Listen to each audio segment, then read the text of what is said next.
Welcome to Calm Mind English. Sometimes you do not miss a place, a person, or a certain year. You miss the way you used to move through life before everything became so heavy. You miss the version of yourself who smiled more easily, believed more quickly, and did not feel so tired inside. Maybe you notice it at night, when the house is quiet and your phone is in your hand. You scroll through old photos without planning to. A picture appears from a few years ago, and suddenly you feel a small pull in your chest. You look at your face in that photo. The clothes may be simple. The background may be ordinary, but something about your eyes feels different. You may think, I looked lighter then. I looked more alive. I looked like someone who still had space inside. This feeling can be hard to explain to other people. From the outside, your life may look normal. You may go to work, answer messages, pay bills, take care of family, and do what needs to be done. You may even laugh sometimes. But inside, there's a quiet question. Where did that version of me go? The old version of you may not have been perfect. Maybe they were confused in many ways. Maybe they made mistakes, trusted the wrong people, worried about small things, or did not understand life yet. Still, when you remember them, you feel a softness. You remember their energy. You remember their openness. You remember how they could feel excited about small plans, small dreams, and small beginnings. Now, even good things may feel harder to enjoy. A day off may not feel like freedom. A message from a friend may feel like another thing to answer. A goal may feel less like hope and more like pressure. This can make you feel guilty. You may wonder why you cannot simply be grateful. You may tell yourself that other people have harder lives, so you should stop feeling this way.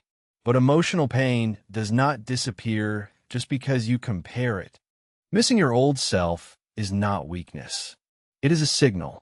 Something inside you is noticing a distance between who you were, who you are, and who you still want to become. This distance can appear in small moments. You hear a song you used to love, but it no longer reaches you the same way. You pass a place you used to visit, but you feel like a stranger there.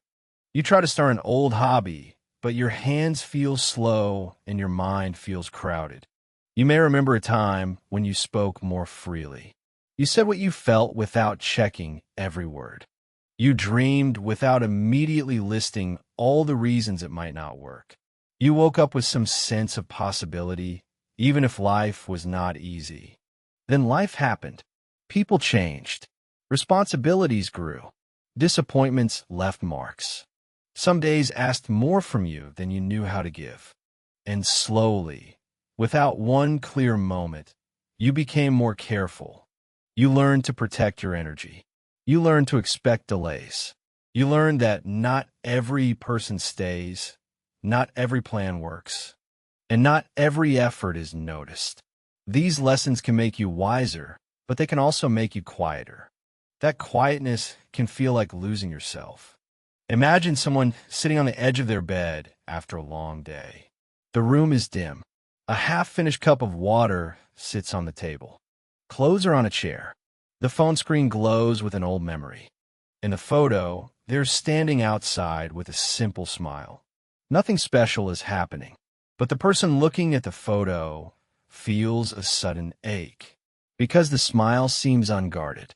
They do not only miss the day in the photo, they miss the part of themselves that could be present in that day. Maybe this is what you miss too. Not the exact past, not every detail, not every person from that time.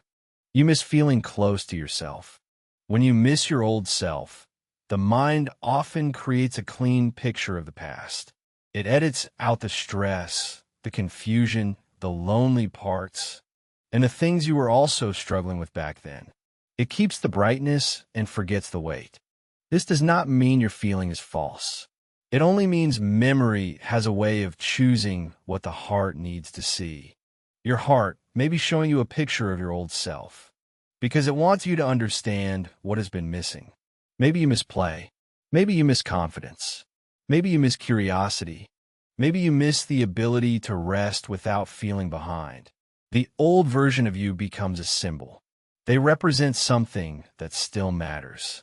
So instead of judging the feeling, listen to it carefully. When you think, I miss who I used to be, pause inside that sentence. Ask what part you miss most. Do you miss your courage? Do you miss your softness? Do you miss your discipline? Do you miss your laughter? Do you miss your belief that life could still surprise you? The answer matters because you may not need to return to the past. You may need to recover one living quality that got buried under survival. You're not strange for feeling this way. Many people carry a private grief for a former version of themselves. They do not talk about it because it sounds hard to explain, but there is a real sadness in realizing that time has changed you. There's a real tenderness in seeing an old photo and feeling both love and distance. You may want to reach into that image and ask your old self how they stayed so open. You may want to warn them about what is coming. You may want to protect them from the things that made you more tired. But maybe they would also look at you with compassion. Maybe they would see how much you carried. Maybe they would understand that you did not become this way because you stopped caring. You became this way because life asked you to keep going, even when you did not have the same energy anymore. That is where this healing begins. It begins with a more honest view of yourself. You're not simply someone who lost brightness. You're someone who changed while trying to endure. The old version of you is not gone in a simple way. They're still present in small traces. They appear when you feel moved by a song, when you care more than you admit, when you notice beauty even on a hard day. They appear when you want a better life, even if you feel too tired to build it right now. Missing your old self is painful, but it can also be a doorway. It can help you see which parts of you need attention again. It can show you where your life became too heavy, too narrow, or too disconnected from what matters. For now, you do not have to solve everything. You do not have to become energetic tonight. You do not have to force a new identity before you are ready. Just notice the feeling without pushing it away. There was a version of you who carried light in a certain way. That matters. And there's a version of you now who is still here, still listening, still trying to understand what happened. That matters too. Missing your old self often feels like a simple wish. You may think you want to go back to an earlier time, before the stress, before the disappointment, before the responsibilities became so loud. But when you look more closely, the feeling is usually deeper than nostalgia. Most of the time, you're not truly asking for the past. You're grieving something you felt in yourself back then. You may be grieving energy. There was a time when you could wake up and move through the day without needing so much inner negotiation. You did not have to convince yourself to answer every message, clean every corner, or begin every task. Now, even small things can feel like they require a private meeting inside your mind. You think about the thing, avoid the thing, feel bad about avoiding it. Then finally do it with half of your strength already gone. That kind of tiredness can make you feel far from yourself. You may be grieving innocence. This does not mean you're childish. It means you once believed in certain things more easily. You believed effort would lead somewhere clear. You believed people meant what they said. You believed time would naturally make life feel more stable. Then you learned that life is more complicated. Good people can leave. Hard work can go unnoticed. Plans can change for reasons you cannot control. A person can do their best and still feel lost. These lessons can make you stronger, but they can also make the world feel less gentle. You may be grieving confidence. Not loud confidence, not the kind that needs attention, but the quiet confidence of moving without overthinking every step. Maybe you used to make choices faster.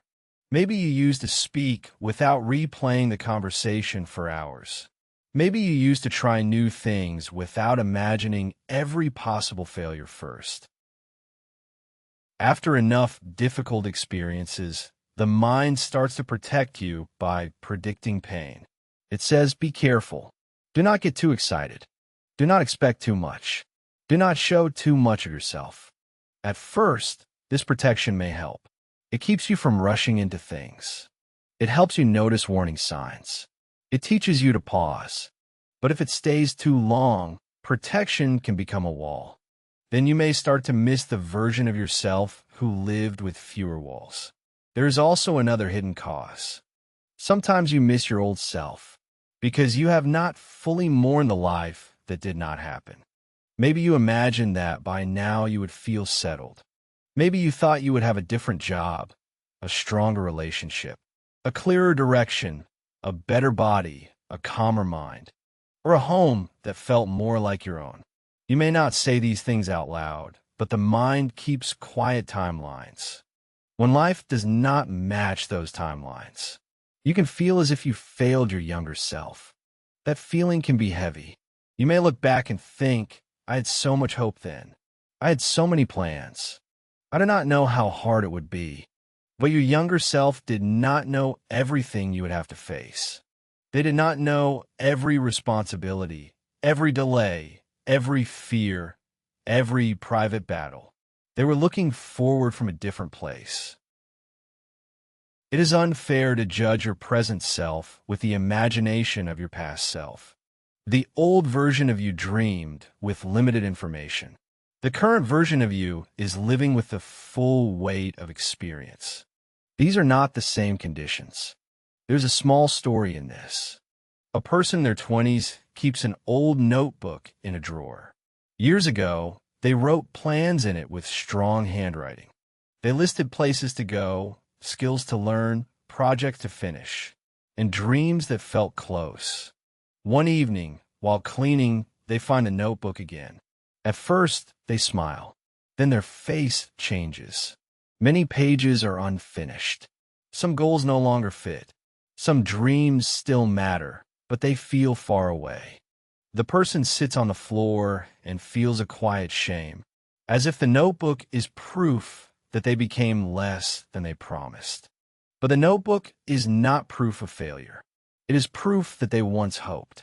It is proof that they were alive with direction, even if the direction later changed. The sadness comes because part of them still cares. If you did not care about your life, you would not miss your old self. You would not feel pain when you remember your former energy. You would not feel the ache of distance. The ache is not only sadness, it is also love. You love something about who you were. You love the way you tried. You love the way you believed. You love the way you had not yet become so guarded. This matters because people often misunderstand their grief. They think, I'm just stuck in the past. I am just being weak. I should move on. But grief does not always involve losing another person. Sometimes grief is the space between who you were and who you had to become. You may have had to become responsible before you felt ready. You may have had to become calm because other people needed you to be stable. You may have had to become quiet because speaking honestly did not feel safe. You may have had to become practical because dreaming felt too expensive. These changes may have helped you survive. Still, they may have cost you something. It is honest to name the cost. This does not mean you should blame your life or blame yourself. It means you can finally stop pretending that change did not hurt. When a person says, I miss the old me, they may actually be saying, I miss feeling unburdened. I miss feeling excited. I miss feeling safe in my own mind. I miss having a future that felt open. Each of these sentences deserves care. There is another reason this feeling becomes so strong. The present self often feels unfinished. The old self feels complete because the past is already shaped. You know what happened then? You can hold it like a photograph. The present is messy, eh? You are still inside it. You do not know what this season will become. You only feel the confusion, the responsibility, and the effort. Because of this, the mind may compare a finished memory with an unfinished life. That comparison is not fair. Your old self may look peaceful because you're seeing them from a distance. Your current self feels difficult because you are living inside every detail. There may come a day when you look back at this version of yourself with tenderness too. You may see how hard you were trying.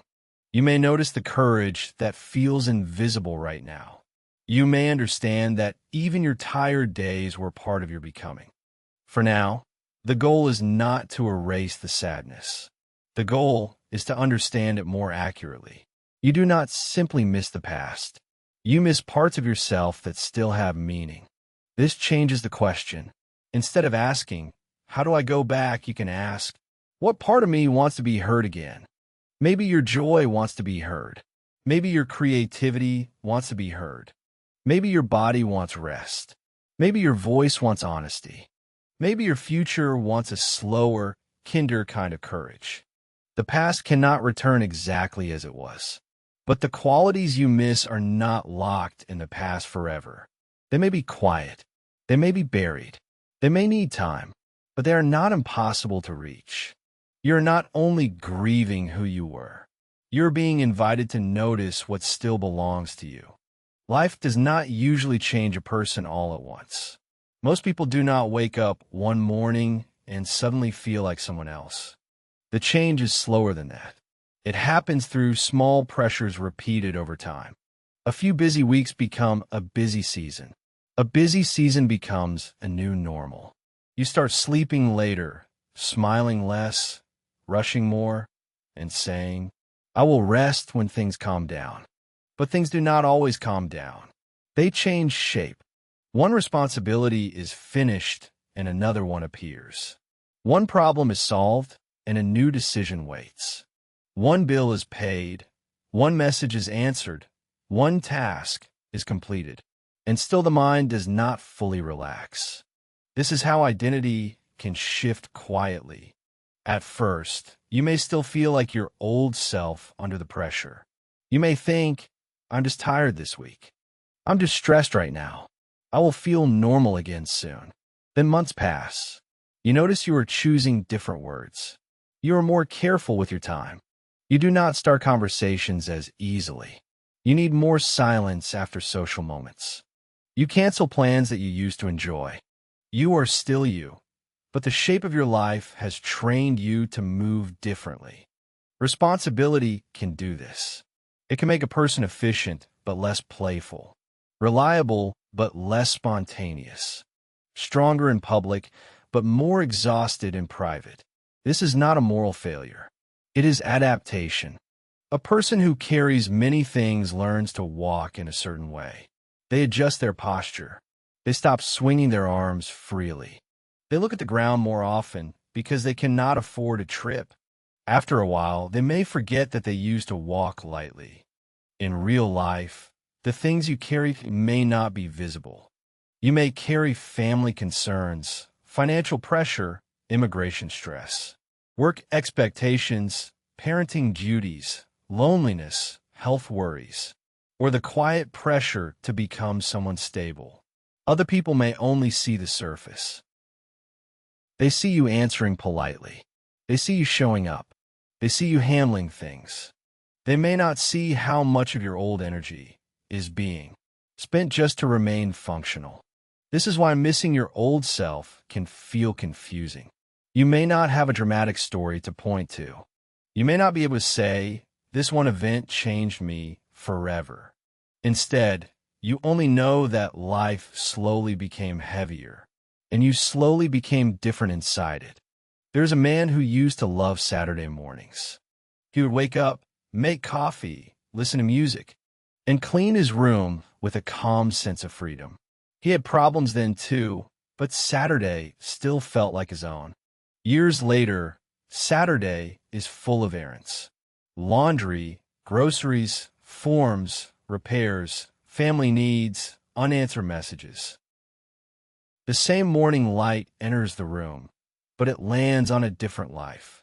He still makes coffee, but he drinks it while checking his phone. He still plays music, but he barely hears the first song. He moves from task to task, not because someone is forcing him, but because everything feels necessary. By afternoon, he sits down and feels strangely sad. Nothing terrible happened. Still, something feels missing. What he misses is not only free time. He misses the feeling that his life had room for him inside it. This is an important difference. Sometimes people think they need a completely different life to feel like themselves again. A new city, a new job, a new relationship, a new body, a new beginning. Sometimes real changes are needed, but often the first pain is simpler. There is no space left where the self can breathe. When life becomes only responsibility, the inner self starts to feel like an inconvenience. Your interests feel optional. Your rest feels guilty. Your emotions feel too slow for the schedule. So you push them away. You tell yourself to focus. You tell yourself to be mature. You tell yourself this is what adults do. And in some ways, yes, life requires maturity. But maturity should not mean becoming absent from your own life. The old version of you may seem attractive because that person had more access to simple aliveness. They could enjoy small things without needing to justify them. They could spend time on something just because it mattered personally. Now you may feel that everything needs a reason. Rest must be productive. Exercise must improve your body. Reading must help your career. A hobby must become content, income, or self-improvement. When every action needs a purpose, life becomes narrow. The self does not grow well in a narrow room. Another part of identity change comes from repeated disappointment. When you try many times and the result is slow, you may become more guarded. You may stop announcing plans. You may stop imagining the best outcome. You may lower your expectations so life cannot hurt you as much. This can look like wisdom from the outside, and sometimes it is wisdom, but sometimes it is tired hope wearing a serious face. You may say, I am just realistic now. That may be true, but it may also be true that a part of you is afraid to want too much. The old version of you may have wanted openly. The current version may want quietly, with caution. Neither version is bad. They are responding to different seasons. This matters because healing does not require you to insult who you are now. You do not need to say, I became boring, cold, lazy, weak, or broken. Those words are too harsh and not accurate enough. A more honest sentence might be this: I adapted to pressure, and some parts of me became quiet. That sentence creates room for compassion and responsibility at the same time. You can recognize that life shaped you. You can also choose to shape your life in return, little by little. You may not be able to remove every responsibility. You may still have work, family, money concerns, and long days. But you can begin to notice where your life has no doorway back to yourself. Is there any part of your week that belongs to you without explanation? Is there any place where you do not have to perform competence?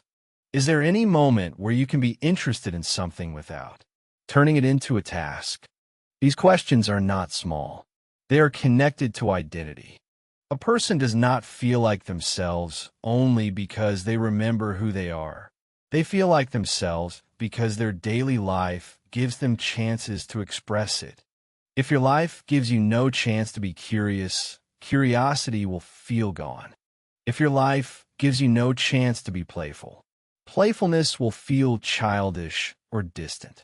If your life gives you no chance to be quiet, your inner voice will become hard to hear. So when you miss your old self, do not only search your memories. Look at your current structure. Look at your mornings.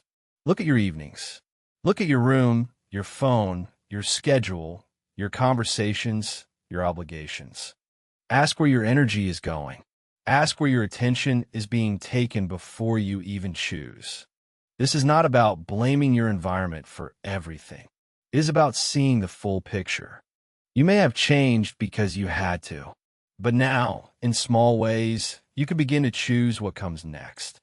The old self may not return as the same person. They may return as a small habit, a certain song, a clearer boundary, a slower morning, a notebook open again, a walk without headphones, a meal eaten without rushing. Identity is not only a memory, it is a practice. Who you are is partly built by what you repeat. If you repeat only pressure, you will feel like pressure. If you repeat only urgency, you will feel like urgency. If you repeat one small act of connection each day, something inside you may begin to recognize home again. You did not disappear. You adjusted. And because you adjusted once, you can adjust again, this time with more care for the parts of you that still need to live. There's a physical side to missing your old self. It is easy to think the whole problem is emotional, as if you only need a better mindset or a clearer attitude. But the body is involved in every part of your inner life. When your body is tired for a long time, your personality can feel different. You may become less patient, less excited, less creative, and less open. You may still care about the same things, but you cannot reach the feeling. It is like trying to hear music from another room. This does not mean the music is gone. It means something is blocking the sound. Stress can change the way a day feels. When your nervous system is under pressure, it looks for danger, deadlines, mistakes, and unfinished tasks. It becomes alert. It keeps checking.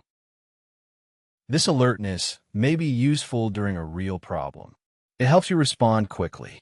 It helps you stay aware. But when it becomes your normal state, the body begins to treat ordinary life like something to survive. A message on your phone can create tension in your stomach. A small mistake can stay in your mind for hours. A normal conversation can leave you feeling drained. Even rest can feel uncomfortable because the body does not remember how to stand down. In that condition, joy becomes harder to access. Joy often needs a sense of safety. Interest needs a little room.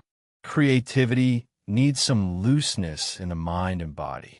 When the body is tight, rushed, and under-recovered, these qualities do not disappear, but they become harder to feel. So when you say, "I do not feel like myself anymore," part of the answer may be simple and physical. Your system may be carrying too much activation. Think of someone lying in bed after midnight. Their room is dark, but their mind is not quiet. Their shoulders are slightly raised. Their jaw is tight. Their breathing is shallow, but they do not notice it. They're not doing anything dramatic.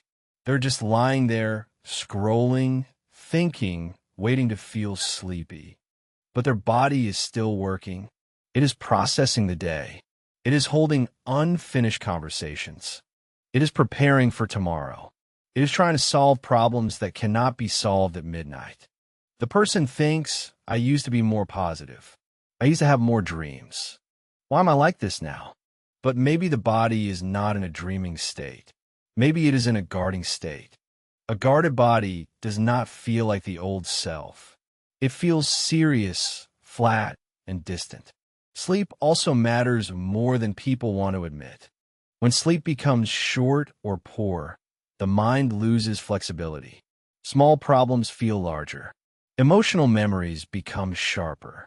The future feels less open. You may still be intelligent. You may still be capable, but the emotional color of life changes.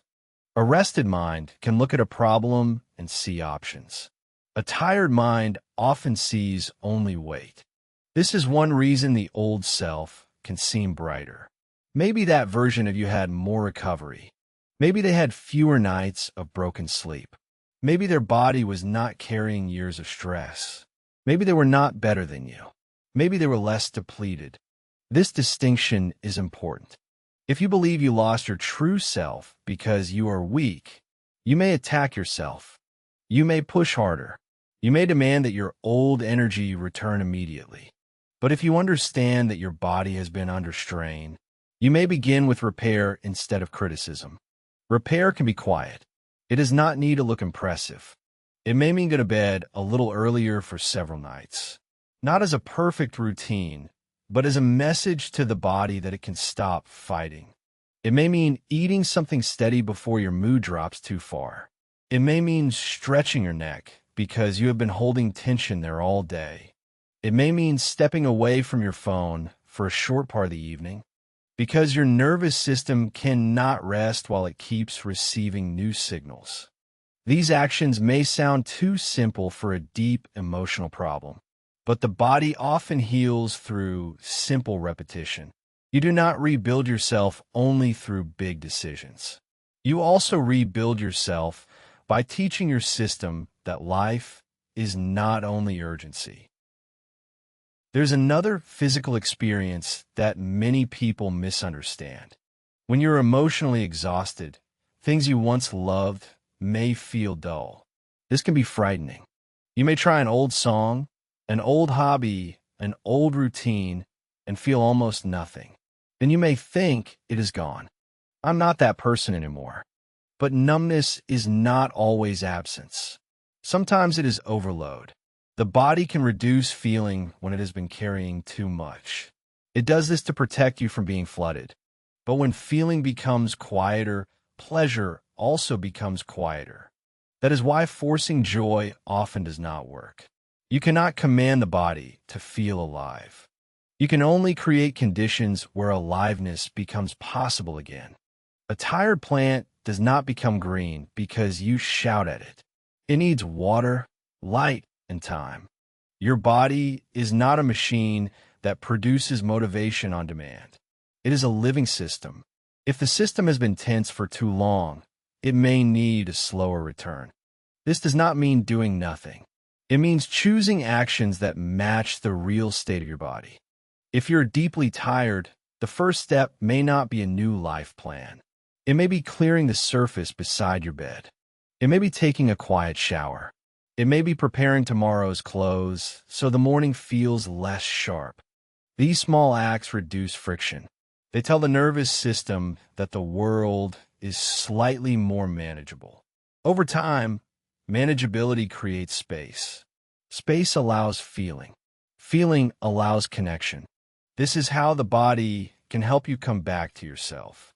Your muscles also carry history. A person who has lived under stress may hold their shoulders forward, tighten their stomach, clench their hands, or move with constant speed. These patterns can become so normal that they feel like personality. But they're not personality. They are posture, tension, and protection. Sometimes when the body softens even a little, the mind receives a different message. You may feel a small sadness come up. You may feel tiredness you have been ignoring. You may feel a quiet relief. This is not a problem. It is information returning. The old version of you may have lived with more access to the body. They may have danced without thinking, walked without rushing, laughed with their whole face, or rested without checking the time. These are physical memories, not only mental ones. To reconnect, you may need to involve the body again, not through punishment, not through extreme discipline, through gentle contact with normal life. Walk outside and let your eyes look farther than a screen. Let your hands make something simple. Wash one cup slowly. Fold one shirt. Stand by a window. Feel your feet on the floor. These are not magical actions. They are ways of returning attention to the present body. The present body is where the present self lives. You cannot become your old self by living only in memory. You need a bridge back into the current moment. The body can be that bridge. When you feel unlike yourself, ask a practical question before you make a final judgment about your identity. How tired am I? How long have I been tense? How well have I slept? What has my body been carrying without words? The answer may not solve everything, but it can soften the blame. You may not be a different person in the way you fear. You may be a tired person, a tense person, a person whose system has been trying to protect them for a long time. And a tired person does not need shame first. A tired person needs recovery rhythm, and patience. Your old self may feel far away tonight, but sometimes the distance is not as deep as it seems. Sometimes it is hidden behind a body that needs rest. Reconnecting with yourself does not mean forcing the past to come back. That kind of pressure can make you feel even more distant. You cannot order your old energy to return on command, and you cannot rebuild a former version of yourself like copying an old file. You're not going back. You're gathering what still belongs to you and bringing it into the life you have now. This begins with small contact. Many people make the mistake of trying to recover themselves through a huge change. They decide they need a completely new routine, a new body, a new schedule, a new personality, and a new level of discipline by Monday morning. For a few days, the plan may feel exciting. Then life becomes busy again. The old pressure returns. The plan breaks, and the person feels even more disappointed. This can create another layer of pain. Now they do not only miss their old self, they also feel unable to become a new self. A gentler way is to begin with one small living piece. Think about something your old self used to do that felt natural, not something that looks impressive to other people. Something ordinary that made you feel quietly connected. Maybe you used to listen to music while walking. Maybe you used to write a few lines in a notebook. Maybe you used to keep your desk clear. Maybe you used to cook simple meals, take photos of the sky, read before bed, stretch in the morning, or sit outside without needing a reason. Choose one thing that does not require a full identity change. Then make it small enough that your current life can hold it. If you used to read books, do not demand an hour. Read one page. If you used to walk, do not demand a long route. Step outside for 5 minutes. If you used to write, do not demand a deep journal entry. Write one honest sentence. The size matters because you are rebuilding trust with yourself. When a person has been disconnected for a long time, large promises can feel unsafe. The mind has seen too many plans fail. It may not believe you when you say everything will change, but a small promise kept gently can begin to open something. There is a woman who used to love drawing. She was not a professional artist. She simply liked the feeling of making lines on paper. Years passed, and drawing disappeared from her life. Work became heavier. Her home became busier. Her mind became louder. One night, she found an old pencil case in a drawer. At first, she felt sad. She thought about how easy it used to be to sit and draw for no reason. She almost closed the drawer. The sadness felt too sharp. But instead, she took one pencil and placed it on her table. She did not draw that night. She only left the pencil where she could see it. The next day, she made one small shape on a piece of paper. It was not beautiful. It did not need to be. The point was not the drawing. The point was contact. A few days later, she drew for 10 minutes while the kettle boiled. Something in her did not fully return, but it moved. That is how reconnection often starts. Not with a dramatic emotional breakthrough, but with a small movement that says, this part of me is still allowed to exist. You can do this with any part of yourself. If you miss your old confidence, begin with one small, honest choice, or something you actually like. Say a clear yes or a clear no. Finish one task you have been avoiding, not to prove your worth, but to feel your own agency again. If you miss your old softness, begin with one gentle act. Speak to yourself without insult after a mistake. Let yourself enjoy a simple comfort without turning it into guilt. Notice something beautiful and stay with it for a few seconds longer. If you miss your old curiosity, ask one question about something you used to find interesting. Watch a short lesson. Open a map. Read a paragraph. Let the mind look outward again. The goal is not to become the old version of you. The goal is to stop treating the old version as unreachable. Some parts of the past cannot return. Certain people may be gone. Certain places may have changed. Certain seasons may be closed. It is honest to admit that. But your capacity for connection did not belong to that time only. It belonged to you. It may need different conditions now. It may need more rest, more boundaries, more patience, and a different pace. But it can still exist in a new form. This is where many people feel resistance. A part of them says, but I do not want a new form. I want the old feeling exactly as it was. That feeling is understandable. There is grief in accepting that some things will not feel the same again. But different does not always mean worse. Sometimes the new form is quieter, deeper, and more honest. It may not have the same bright excitement, but it may have more steadiness. It may not rush forward with the same innocence, but it may carry more wisdom. The old self had gifts. The current self has knowledge. Healing may mean allowing these two parts to meet. You do not need to reject your present self to honor your old self. You also do not need to forget your old self to grow. You can say, that version of me mattered. They carried something beautiful, and I'm allowed to carry it differently now. This attitude changes the way you move. Instead of chasing a past identity, you begin creating present evidence. Evidence that you still care. Evidence that you can still choose. Evidence that small parts of you are still alive. One small walk is evidence. One clean corner is evidence. One honest sentence is evidence. One evening without punishing yourself is evidence. These things may seem too quiet to matter, but identity often returns through quiet repetition. You begin to recognize yourself again, not all at once, but in flashes. A song feels good for a moment. A conversation feels real. A morning feels slightly lighter. You laugh and notice that the laugh did not feel forced. You complete a small task and feel a little more present. These moments may be brief. Do not dismiss them because they are brief.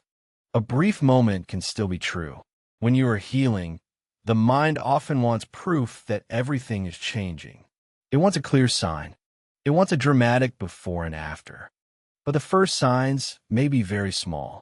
You may simply feel less numb for a few minutes. You may feel a little more willing to try again. You may feel a soft memory without being swallowed by it. That is still movement. To reconnect without forcing the past. Create a small ritual that belongs to your present life. It could be simple. At the end of the day, place your phone down for 5 minutes and write one line. Today I felt most like myself when. Some days the answer may be clear. Some days it may be, I do not know. Even that is honest. Over time, you may start to see patterns. You may feel most like yourself when you are outside, when you help someone, when you learn, when you organize your space, when you speak calmly, when you make something, when you are alone, or when you are with certain people. These patterns are clues. They show you the places where yourself is still accessible. You're not trying to recreate an old life. You're learning where aliveness still appears in this one. That is a strong and gentle way to begin again. There is a morning after a difficult night when nothing dramatic changes. But the room looks different. A thin line of light comes through the curtain. The air feels still. The problems of yesterday are not gone, but they're no longer hidden in the dark. This is a good image for the self. You may wake up and still miss the old version of you. You may still feel the ache when you see an old photo or remember a time when your heart felt lighter. Healing does not erase that feeling immediately, but over time, the feeling can change shape. At first, missing your old self may feel like proof that something is wrong with you now. Later, it can become proof that something valuable has always lived inside you. The old version of you is not only a memory. They are evidence. Evidence that you have been open before. Evidence that you have felt joy before. Evidence that you have carried hope, curiosity, softness, humor, courage, and desire before. These qualities may be quiet now, but they're not foreign to you. They have your history. This does not mean you can simply switch them back on. Life is not that simple, and neither are people. But it does mean you're not trying to create yourself from nothing. You are working with material that already exists inside you. The current version of you may be more tired, more careful, more aware of what can go wrong, more shaped by responsibility. But this version also has something the old version did not have. This version has survived more. That survival may not feel beautiful. It may feel ordinary, messy, and unfinished. But it has weight. You learned to continue when life did not feel clear. You learned to carry things your younger self could not fully imagine. You may wish you had stayed softer. That wish makes sense. But the answer is not to hate the part of you that became protective. Protection came for a reason. Maybe you became guarded because something hurt. Maybe you became serious because life required focus. Maybe you became quiet because you had to save energy. Maybe you became practical because someone needed you to be stable. These changes may have cost you something, but they also helped you stay here. Now, the task is different. The task is not only to survive. The task is to let some life return. This return does not need to be loud. It may begin with a room in the morning. You open the curtain. You make your bed in a simple way. You drink water before looking at your phone. You choose one small thing that makes the day feel less like a race. That action may not solve your whole identity, but it gives your present self a signal. I am still here, and I am allowed to care for this life. There's a simple truth here. You do not have to become the old you again to be real. The old you is real. The tired you is real. The healing you is real too. Sometimes people think authenticity means returning to a former personality. But authenticity can also mean telling the truth about where you are now, without abandoning what matters to you. You may be quieter now, but you can still be sincere. You may be slower now, but you can still move. You may be more careful now, but you can still choose openness in small, safe places. You may not feel the same excitement you once felt, but you can build a steadier kind of interest. You may not trust life as easily, but you can learn to trust yourself in smaller promises. This is not a lesser life. It is a different stage of becoming. Think of a tree after a hard season. Some branches may be gone. Some leaves may have fallen. It may not look the way it did in spring, but the roots are not visible from the outside. The tree does not become its old leaves again. It grows from what is still alive. You are allowed to grow that way. You can honor the old version of yourself without living inside the past. You can thank them for what they carried. You can feel sad for what they did not know. You can protect the qualities they loved. Then you can turn toward the life in front of you. Not with forced positivity, not with a perfect plan, with one honest action. Choose one small piece of yourself to bring into tomorrow. Maybe it is a song. Maybe it is a walk. Maybe it is 5 minutes with a notebook. Maybe it is cleaning one corner of your room. Maybe it is speaking to yourself with less cruelty. When the day does not go well, let it be small enough to complete and meaningful enough to notice. This is how you begin to build a bridge. A bridge does not erase distance. It gives you a way to cross. The old version of you may remain behind you in time, but the life in them does not have to stay there. Some of it can come forward. Some of it can change form. Some of it can meet the person you are now. And maybe one day, when you look back at this season, you will not only see loss. You may see someone who was tired, yes, but also someone who began again carefully. Someone who stopped chasing the past and started listening for what was still alive. Tonight, let the image be simple. Morning light entering a quiet room. Nothing is fully fixed. Nothing has to be, but there is enough light to see one small thing clearly. Start there.